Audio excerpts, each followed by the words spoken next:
Welcome to the Tracking Connections podcast, and thanks for listening. We feature voices from around the world sharing stories of working intentionally with deep nature connection in ways that transform lives, families, projects, and communities. I'm Sarah. I'm Aiden. And I'm John. And we are your hosts from Living Connection First. Hi, everyone. Welcome to podcast number 6. This is Sarah. I'm here with John. And our guest speaker today is Nate Summers from primalnate.com.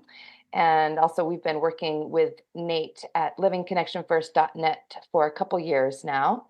So I'll pass it over to John to introduce a little bit more about Nate. There's a lot to say about this guy. I've known him for a long time. I think we met in Washington State at Wilderness Awareness School in 1996. And you should know that Nate is an author. He's a survival skills expert. He's an internal martial arts teacher. He's also an outdoor guide, and he has a degree in traditional Chinese medicine. We go back a ways, and we share a lot of passions, and some of which we're going to share today. Because Nate, before I say hello to you and let you talk, you were around. This we're on a kind of a series on H. Shields' teachings and how they've helped people. But when I first met you, we were still doing 6 shields. And you might remember that because it was right around 99, 98 where we kind of wavered back and forth. And then we said, no, we got to do 8. And that was probably confusing as all get out for a lot of people. But you were part of the core team at that point, and we were all part of that conversation. Just say hi, and what are your recollections of those early days? Yeah. Thanks, John. Thanks, Sarah. It's an honor to be here. And yeah, going back in time to those days, it was just such a fun time and a really vibrant time. So many people of different ages enthusiastically throwing themselves into this nature connection work and having this holistic model, right? Like that we would, put up diagram every once in a while with these 6 directions. And there was, different things related to, in the north with trees and survival skills, and the east, naturalist training and hazards. And it just felt like, here we finally had something that we could sink our teeth into and really help us on our path, And there was this interesting thing that would happen, though, where we would sometimes find ourselves in these conversations about, hey, look, there's this whole section here, the northwest and southeast axis hasn't been filled in yet. And then people would speculate, well, what does that mean? What is that? And thankfully, eventually it was filled in. And then that was really felt like a completion, felt like, now we can really go forward. Now this can really move. And if we track the movement of these ideas in the greater field of nature, survival skills, deep nature connection work, I think that filling in those 2 shields kind of was one of the catalysts that really took it to the next level. Yeah, I would agree with that. I remember it was Jen Wolfe with her artist eye. She kept saying, as she stared at these flip charts with the 6 shields on it, she says, my artist sense just says there's something missing here. And she kept trying to pester us into putting in 2 more shields. So we did that one day. And then one person in the audience raised their hand and said, what do they mean, John? I'm like, I don't know. I just drew them up there. Now we're all committing to this. We got to figure out what it means. So I traveled around the U.S. that year, going from art and mentoring community to art and mentoring community, asking people. We almost were kind of like having it was almost like a contest, like a naming contest. What does this Southeast Shield really represent? If East is hazards and South is tracking, what is Southeast? And I remember Warren Brush at Santa Barbara got really excited when we went down there for a Wilderness Youth Project event, and it was an art of mentoring. He said, I think we figured out Southeast. And we're like, well, what is it? He said, well, if East is birth and early childhood and South is adolescence and teen, then halfway in between must be 9-year-olds. And what do 9-year-olds love to interact with in nature? They love to pick berries. They love to catch lizards. So it became the species list of fun things to catch or gather, right? The things that motivate children to go on errands. And that's how that came. So that I credit Warren Brush and those guys. And I don't remember who brought in heritage species in the Northwest, but then it was the Hawaiians, Nate, that you and I worked with, whatever year that was, I think 2001, I'm not sure, but when Auntie Puna said, what's missing from your map, what that axis, northwest, southeast, represents is past, ancestors, present, in the center, future, children. And so that's how we ended up kind of figuring out what those last two shields were. But then it was a mess because when we had to redo all the programs, we had published all this stuff based on 6 shields, and it's like I'm still catching up with that, to this day. But you're right. I really feel like when that eight shields dropped, for one, it looked like a pizza, which was awesome. And I could say, yeah, there's like 8 slices on this pizza. You don't want to eat the whole pizza at once. You got to eat it one bite at a time off of one slice. Gave us a lot of metaphors to work with, and it did fill in and make more granular even what we're going to be talking about today, right? Because in a recent podcast that Sarah and Nate and I shared with our village called the Monday Musings, I was telling a story about when I had reached a certain level of experience from my mentoring with Tom Brown, and I'd heard him speaking at the tracker school in multiple classes. I started teaching there in 1978. So I heard him repeat this in multiple classes over many years. Somewhere in my kind of mid to late 20s, I had this experience that I heard him talk about in the front of the room. And it was the question of, invisibility. And I don't mean like, yes, I had already been trained and learned, to put mud and charcoal and, do all those things, right? And buff myself in and, be able to disappear physically, like literally hide where people walk and they're walking right by me 6 inches away. I'm hidden in the underbrush and half buried in the earth. And, those are physical scout skills, right? But he talked about this form of invisibility, which was more of an energetic form of invisibility where it's almost like you have a mask around you and people overlook you, they don't see you. And he was explaining that you could hide in the middle of a room. In sharing that story, Sarah remembered that my 2 children are really good at that, because they grew up with the same skills. And, I'm guilty as charged. I'll be like, okay, where's Finch? And I'll go to the stairs to yell downstairs, hey, Finch, let's go. And he'll say to me, I'm right here, Dad. And I'm turning around. He's sitting right on the rocking chair in the living room, like plain as day. But he certainly was invisible up to that moment. And as Sarah pointed out, it was because he can get to a really quiet place inside because he's got all that deep nature connection background, grew up that way. And the same with Willa. So we were kind of reflecting on that in that conversation between the 3 of us. And it occurred to me a really helpful thing to talk about with people because, Nate, I know one of the reasons we want to do this podcast with you is because you're working on a book in is it the Scoutcraft series? And this is the first book that you're publishing in that series, right? That's right. Yeah.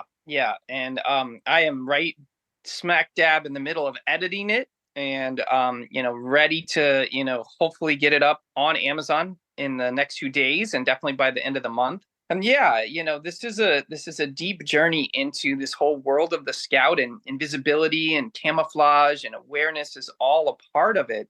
And what you're talking about, John, this idea of like almost like there's the outer camouflage of like what I physically do with my body, right? Like what I do with actually my clothes or something. And then there's the inner camouflage, right? Like the inner state of being, and how that inner state of being, if it's in the right state, that inner quiet, that quiet mind, that sacred silence, yeah, suddenly like people can walk right by you, or the birds don't fly away from you, or the deer comes right up to you at, when you're at your sit spot. And this happened to me last summer. Like I had to get out of the way of a deer that was walking into the river to cross the river because it was like, and it was clear it could see me. It must have been able to see me because I wasn't like, I didn't have a ghillie suit on, I wasn't like, buried in the sand or the dirt.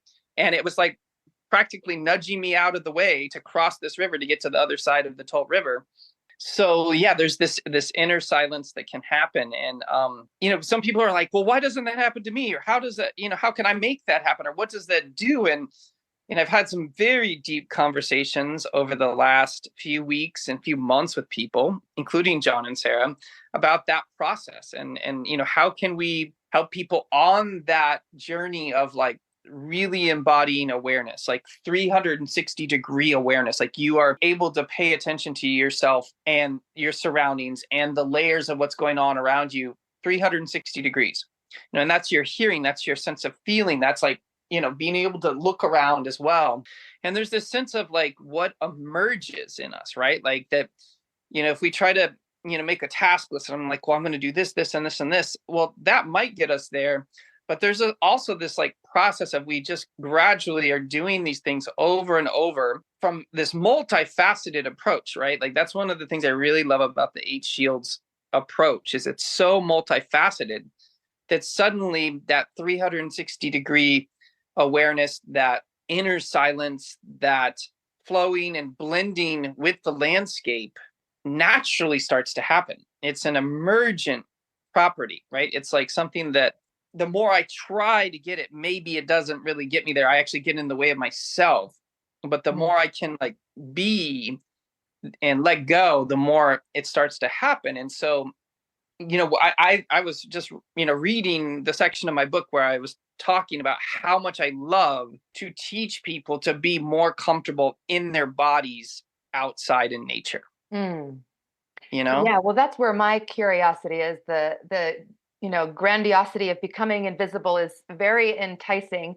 And I know it's also a very natural process as you're both describing, but also a journey, right? So how would you use, or have you used, the 8 Shield design principles to help people on that journey, to know where they are on that journey, to give some kind of context of where do I start? What should I expect, along the way? And how many times kind of around that circle of the 8 Shields, taking that spiral path through, what does that journey look like?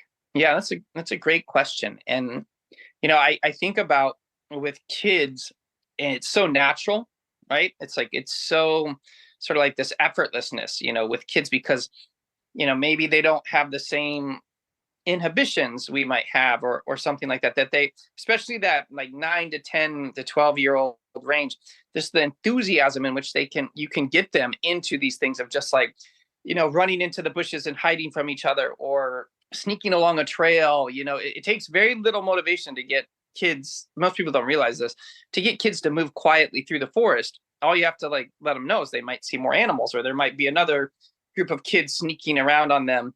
There's certainly an amount of, inspiration and excitement, it's helpful to generate. And then, allowing people to go deeper through giving them, tools to go practice. But there is also this element of letting go and relaxing into your being that happens, that they have to find on their own, and that can be like a day, like what I just described, right? Like that could just be a day, like in the afternoon, say after I'm showing all these stalking exercises all morning, right? And we've been doing this intensive stalking. And in the afternoon, I'm with a group of adults and we just play this game, and suddenly everybody gets what we were trying to accomplish in those stalking exercises. Or we could be talking about a year-long journey in the middle of which there's this intensive focus on, being like a mountain lion, that people are like trying to move like a mountain lion, or they're trying to move like a bear. And then at some point they're just like, oh, whatever. And they just kind of wander in nature, and they're just like, going over logs and climbing over boulders and climbing through trees and flipping around, like, and it feels perfectly at ease. Yeah, so you're kind of describing the natural learning cycle, right? Starting with inspiration in the east, and then moving toward motivation in the southeast, and then giving those focused exercises in the south, and then moving into playfulness, that embodiment in the southwest. And that's really cool to see it in a day structure, right? To allow that natural flow, and then over the course of a whole year program as well. Yeah, I will jump in there because that the steps that Sarah just brought you through are the true beginner, that inspired person. I read all these books. I read Primal Nate's Scout book. I'm gonna so be invisible, dude. You just watch, right? But they don't have a clue yet what to do, right? They might have read the book and they might have some ideas, but they're inspired, right? Because the good stories from Nate inspired them. So that's kind of what we call sunrise, or the East. And then when you go into that motivated place that Sarah was talking about, you've gone to that mid-morning part of the 8 Shields, which in the Northern Hemisphere, we call it the Southeast. That's the 9 a.m. time. That's that motivated time where they're just out there practicing playing those games and being in the scout games, as Nate was saying, right? And then they hit that third stage where they start to really want to be a learner. And that's what we call midday. And that's focused. I'm really focused on getting these skills. And as Nate said, you can get in the way of it, because usually when you get focused, you also might get a little too serious, right? You end up taking yourself too serious, and then you get in your own way. But when you hit that fourth level, that's when you kind of let go. That's when you're like, you know what? I'm alienating all my friends because I'm being way too serious about this. Nobody wants to play scout games with me anymore. I'm just going to let go and just have fun with this, and you sort of like go into that wandering, relaxed spirit. But that's when that intuition happens, when a person gets to that relaxed stage, that's when these skills are really getting embodied, and I want to point out a couple of things. So we went through 4 stages, right? We went through that sunrise, and we went to mid-morning, and we went to midday. Now we're in that mid-afternoon, that relaxed time. But the journey when I was young, and how I got to this place of invisibility kind of naturally, like I wasn't striving for it. I wasn't even thinking about it, honestly. I was just having fun, right? Climbing up in a tree and going into this deep silence. And all of a sudden I'm surrounded by crows, and they're only 1 or 2 feet away from me. And I realized, wow, I think I'm in that state that Tom's talking about. And then I kind of snapped out of it and became aware of the duality of I'm a person in a tree looking at a crow. And as soon as I got into that state of mind, the crows exploded out of the treetop shouting. But prior to that, I was in that really deep silence where I had allowed my senses to be really fully immersed, and to feel the sun and the breeze and the tree rocking, and feeling myself kind of merging with the tree, just sort of in this really liminal, open, relaxed state. But, when I was a boy, Tom would say, if you want to be a good scout, you have to learn from the best teachers. And I'm like, well, who are they? And he said, well, it's the animals. No one's a better teacher than Jon. I guarantee you, you show me deer tracks by your sit area. How many deer are actually at your sit area? How many deer do you actually see? And I only really saw 1 doe. He said, let's go out there, and then he showed me the tracks of a buck. And he explained to me that this was an old buck, and that look at how it was using these trails to sneak around me without me noticing. He said, seeing the doe is one thing, Jon, but seeing that buck is really where you're going to learn scout skills, because that buck is a scout. Look at what he's already done to you. See, I came here today to show you these tracks. He's been going right by your sit area and you don't even know it. And I'm like, whoa, that's kind of cool. And he already done that with me with a fox many years earlier. So I was kind of used to this, let the animals become my teachers, learn to get up close to them. And of course, he challenged me to touch a deer. He said, you really don't know a deer until you can touch it, and that left me sneaking up on deer in fields and all this stuff until I finally figured out what it really meant to touch a deer. And it took me several years to figure that out.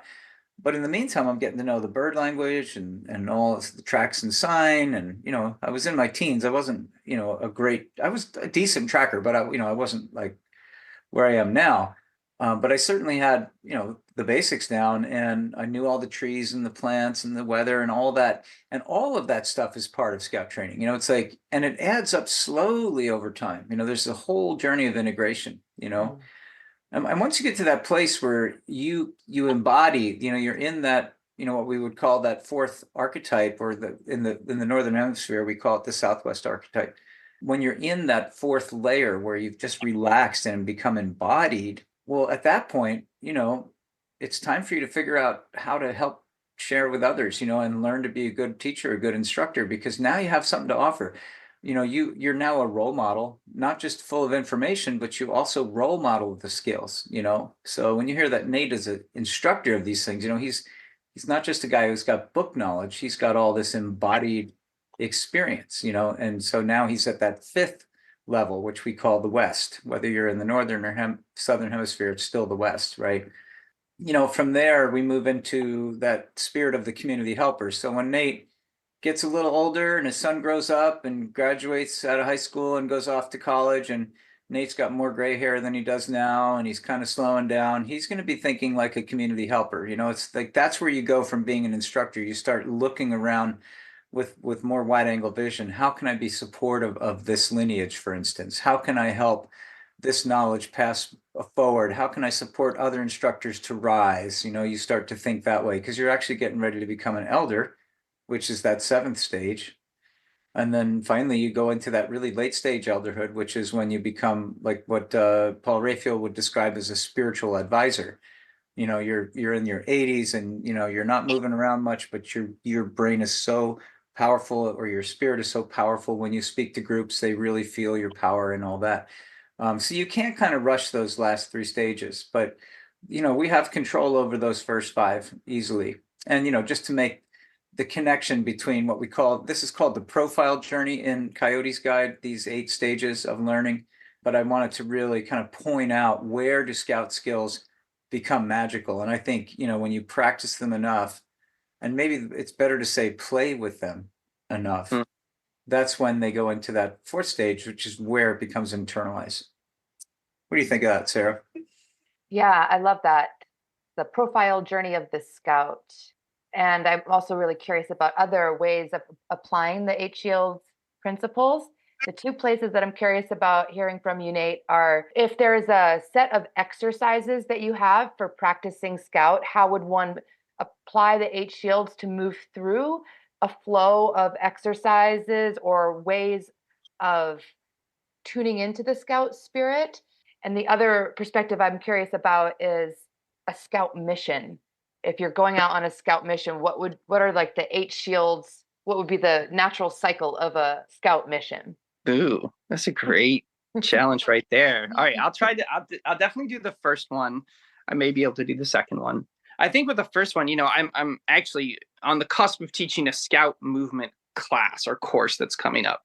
And I actually am doing this by request, because some people reached out to me. They're like, we really want to do this, and I was like, well, let me find somebody for you to do this. And then I looked around and then finally I was like, I guess I'm going to have to do it. And I'm enthusiastically excited about doing it. And I appreciate people's inspiration around it. So in the course, though, we're going to have an 8-week course, I think. And we're going to do what you're talking about, Sarah, right? Like the first class is going to be mostly just like getting inspired and and a lot of the inspiration may even happen before people show up at the first class, but we're going to get like really into our bodies, and there's going to be some time where we leave that first class and you're just going to be excited about what you learned, but you're not going to necessarily remember much, or you might not even be able to replicate much of what you actually learn. And then we're going to get into like more like orienting our bodies, right? Like, so we'll go a little bit deeper, and so maybe in the first class we're going to learn how to open up all of our joints, and we're going to like get on all fours, and maybe we're going to do a little bit of walking exercises. But by like the second and third class, then we're starting to get more comfortable being on all fours. We're starting to get into more advanced walking practices. Our bodies now start to become more loose and natural. We're like, okay, this is what we're doing, right? Like the first class, people are going to be there and they're going to be like, I don't know what we're doing, but this is cool. I just want to do it. And then in the middle of that course, right, we're going to get into like all of the different key ways where you can move on all fours, and what does each of them teach you, and what is like, why is it important, and what's the idea behind it, what is this, like, and people are going to ask like, well, how do you apply this, to like scout situations and tactical situations, and we'll go into that, And then, but after people start to really get into that, at some point, towards 2/3 or 3/4 of the way through, we're going to just play, and we're going to just be silly and just be like, no, just like move like a bear. Like, don't care about like how this applies to tactical situation. Just have fun with it, And probably towards the end, I'll even be like, hey, we're going to start class today. Why don't each of you show us a movement? Like, what's your movement you want to do for us to warm up? Like, what can you contribute? And then towards the very last couple of classes, we'll talk about like where it came from. And, maybe I'll show them some footage of like, some really amazing, like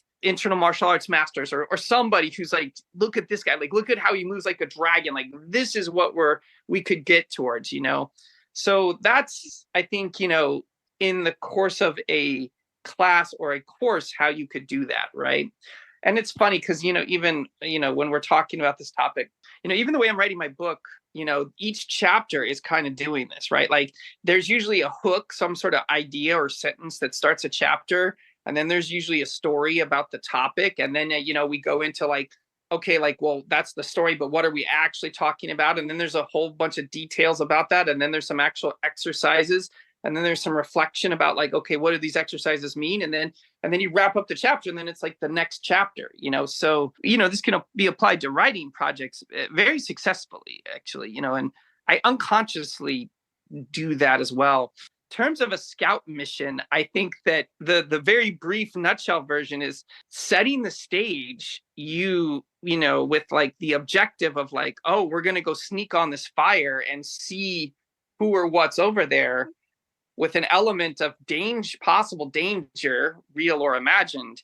You can see how that's the whole like northeast east inspired thing. And then, the actual objective, laying it out, what you need to do, that's kind of that southeast, right? Like, okay, here's what we need you to do, and turning people loose. And then that, like the key part, I think, is going to be a lot of that time in the south of like sneaking in and going in, and people think that that's where the learning's going to happen. They're like, oh, I'm going to get so close and I'm going to figure it out. But hopefully at some point, during that multi-hour scenario or whatever it might be, they're going to let go a little bit and just like, look up and like notice the moonlight, like shining down, or they're going to hear the birds, or maybe they're not going to hear birds, or they're just going to be like laying on the ground and be like, oh, this is so awesome. Right. And then they all sneak back, to the other fire, and they share about their experience, right? Like that's the, like, they're coming together and sharing, and maybe there's, if you're lucky, maybe there's some elders there that are sitting there witnessing and catching that story. And